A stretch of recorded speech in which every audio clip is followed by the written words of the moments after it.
హారతిగా వెలిగించి వెతల పాత్రలో కరిగించి వెలుగు రేఖలను నిలువున కోస్తావు విలువ చీకటిగా మిగిలించేస్తావు నిండు ప్రాణాలు కదిలిపోతుంటే కంటి నీటితో కాల్చేవు బండరాయిలా నువ్వు ఉంటావు కనుకనే బాధపడలేవు ఈ మాయలన్నీ కనీకే తెలుసని మనిషిని పట్టుకు వేధిస్తావు గుండెనెందుకిచ్చావురా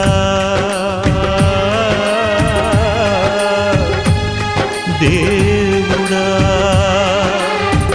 ఎండమావి చేశావురా దేవుడా అమృతమంటి ప్రేమను కురిపిస్తావు మరు నిమిషంలో